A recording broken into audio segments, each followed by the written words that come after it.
Congratulations. At the end, was there any fault to be had on either side?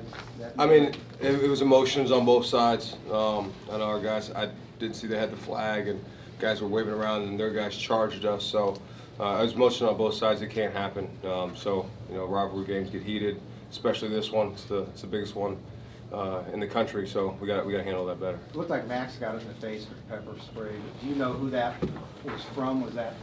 Those were the officers that were around, so they were just trying to control everything. The security was trying to control everything, so they got both sides of guys trying to make sure that we took care of them. So, but we got to do a better job handling that as a group. I addressed it in the locker room. We'll address it again. But that's both sides. What does that say about the rivalry? It's a heated rivalry. It's one that we all talk about it. They talk about it. We talk about it. It's in my office. I walk in and the first thing I see is Ohio State. What are we doing to beat Ohio State today? So. It's something you think about 365, and we're excited we won the game. Very excited for winning the game and proud of our guys. Chris? Coach, this game's usually won and lost in the trenches. Can you just talk about how your defensive line play and then also your offensive? I mean, I think our defense played outstanding. You held a high-powered offense again another week to 10 points, 77 rushing yards. This game has been won, I think, the last 20 years in the rushing battle. We had 172, and they had 77, so that's usually the story of the game. So. Our guys played great, especially the D-line. They played O-line, played great when they needed to, and they got some real good push, and we kind of hammered them. And wind was a factor going towards the locker room and away from the locker room, so you couldn't throw as much and be effective in throw games. So you definitely had to have a good run plan. So I thought our guys did a good job. And then just Khalil's run, what you see on that, and just the will. I mean, it's like the USC run all over again. You got people tackle him in the backfield, and he's hard to bring down. He runs angry, he runs physical. So proud of him. Career high, 32 carries, 116 yards. So, I mean, just all you can ask for. James? Sherrone, how important is maintaining emotional composure in this game? How do you guys preach that message? Yeah, I mean, you talk about playing with discipline and not emotion, and there's a couple times, and it happens in these rivalry games, especially this one every year. There's always some some talk, some extra things going on, and you got to control that. So it's all about the emotions in the game. You can talk about it, you can do that in practice, but it's completely different when you get in the arena with the opponent. So you just got to completely, we got to do a better job of doing that, and so do that. And given what happened after the game, easier for you to speak about him when you're sitting in the winner's chair, but how important, or what do you think of the concept of losing gracefully? Yeah, I'm not. We didn't lose, so we won. So I'm not gonna worry about losing. Noah? Sherrone, obviously, you got the win as acting head coach last year, but first year as head coach of Michigan, beating Ohio State, what does that mean for you and just everything you mean around you? It means everything, but it really is all about the players. Like I said in the post game, the Mason Grahams, the Kenneth Grants, the Josiahs, the Derricks, the TJ Guys, the Miles Hittons, the Josh Previous, Crippens, Gio, Evan Link, those guys up front. We talked about it all week. It's going to start up front, and the trenches win the game. And it's not really about scheme. It's not really about technique. It's really about the will and the will to want to put your man in the backfield or put him across the line of scrimmage. And that's what we preached all week, and that's what those guys did. Lise? The game was won by a field goal. Ohio State missed 2 throughout the game. Can you talk about your trust in Zapata? He's the man. He's an absolute animal. Just great kicker, great dude. He's been a great addition to the team. I hope I can keep him for another year. He might go to the NFL, so we'll try to keep him. But he's really good. I mean, but we just have complete trust in him. It never phases him. In practice we put him in the worst situations, and he just drills it and he just looks at you like, yeah, that's what I'm supposed to do. So the guy's amazing. He's awesome. Great teammate, great kid. Tony?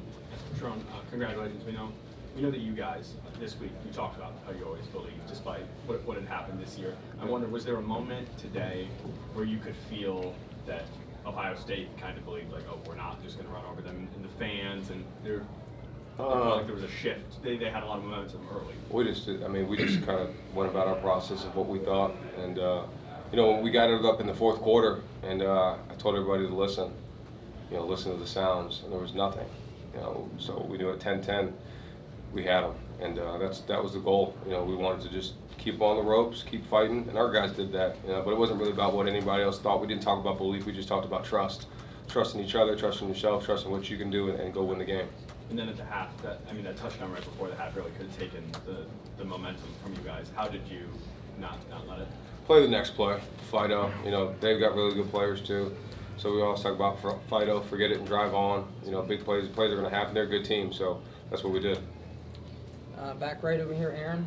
What was the week like in practice? Was it any different than normal? I mean, this week is always pretty intense. Every week's intense, but I think there's just a level of focus, a level of detail, a level of concentration that everybody knows what's at stake for this week. And those signs of what are you doing to beat Ohio State today get even bigger in your mind, thought process. So the process of what we did wasn't the same. I wasn't different. It was the same as we usually are. Reiner. The psychological edge you guys have gotten over the last 3 years, I think manifested itself going into this game. I mean, you guys know you can beat this team, so like they did it. And how much do you feel like that kind of contributed? I don't know. I can't tell you what they think. I just know that our guys knew what we could do and wasn't really worried about what they thought. And then what do you think this does for the program, and how does it change the complexion of the season and how it looks and everything? Well, for us, like I said before, we don't really care what other people think. It's about what our players in the building think and what everybody around us think. And you know, we're just happy we beat Ohio State. And that was the most important thing today, and that's what we're riding with. In the back here with the hat on.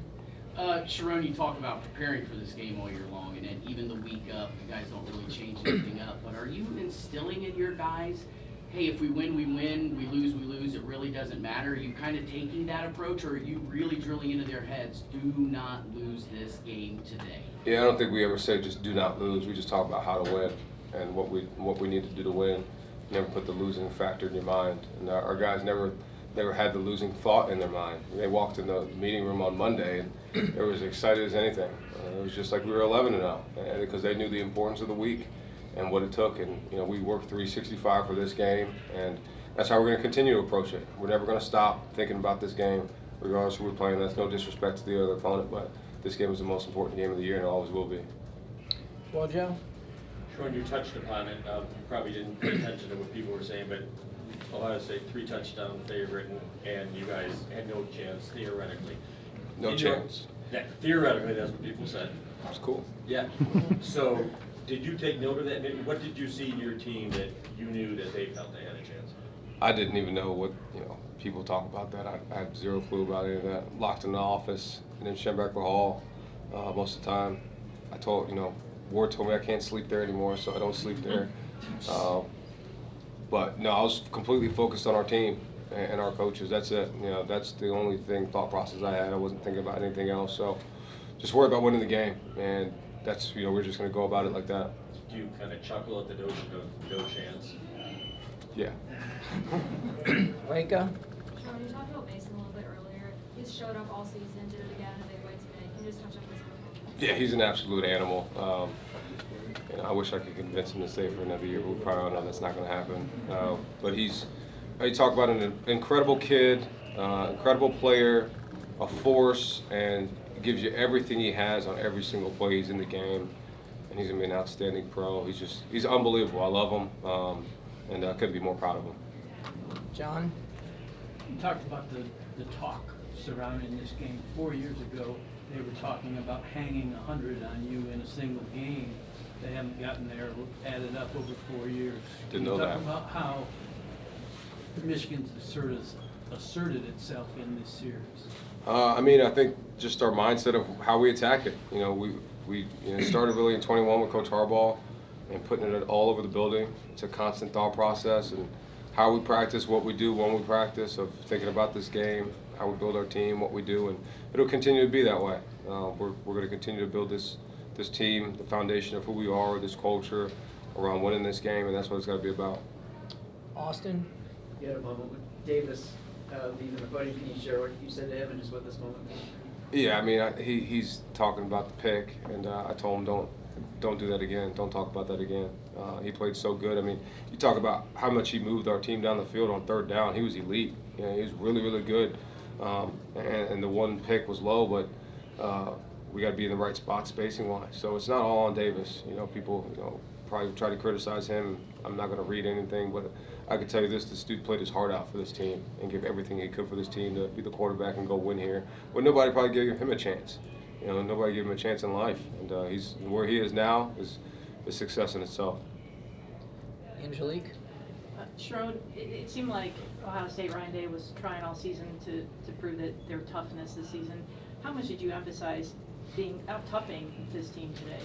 That's who we are, so we don't really need to talk about it. You know, we're built, that's how we're built. We don't talk about toughness, we don't talk about that. You know, how we're built in the weight room, what we do on the field, physicality, how we practice. That's just who who Michigan is. So we don't really need to talk about it. And also on offense, you were shorthanded without Colston. Yeah. And then you lose Donovan. What's the second halftime message to the team? Yeah, next man up, you know. Told you Hogan Hansen got the first third down catch, and he's a true freshman. Just nothing bugs him, nothing worries him. And then obviously when you got Kalel and then ready for Jordan Marshall to go in there, so we felt like we had enough guys to go compete and go win, and we did. Charlie? Sherrone, we saw Makari walk in here with a game ball. Can you talk about how he and Amir and really the defense as a whole came up big when you needed it? I mean, I think just overall, you look at their stats, their lowest output total yards all year with 252. You know, we talked about as a team we had to win the time of possession, and we did.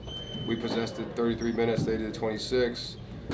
Defense, outstanding job. Let's see what the third downs were. Third downs were 16.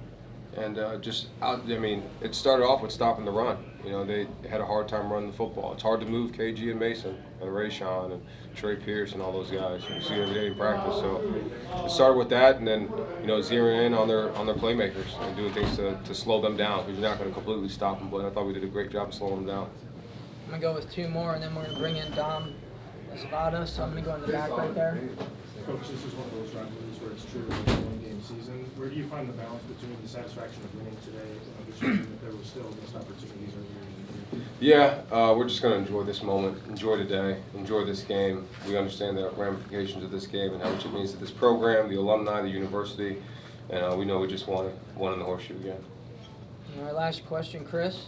After the Northwestern game, it seemed like you had some momentum. Did you kind of feel it in that game, kind of starting to really come together for this team? Yeah, I felt it throughout the game, felt it in practice. I mean, I felt it really in the buy-in week that, Bredesen dubbed it the buy-in week.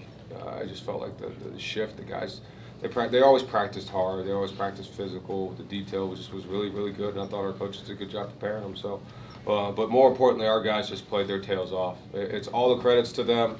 How they prepared mentally, physically, emotionally. We had Thanksgiving, we had to go earlier, we had to do different things to maneuver it, and those guys just did everything they could to make sure we won this game, and proud of them. Was Rod Moore down here?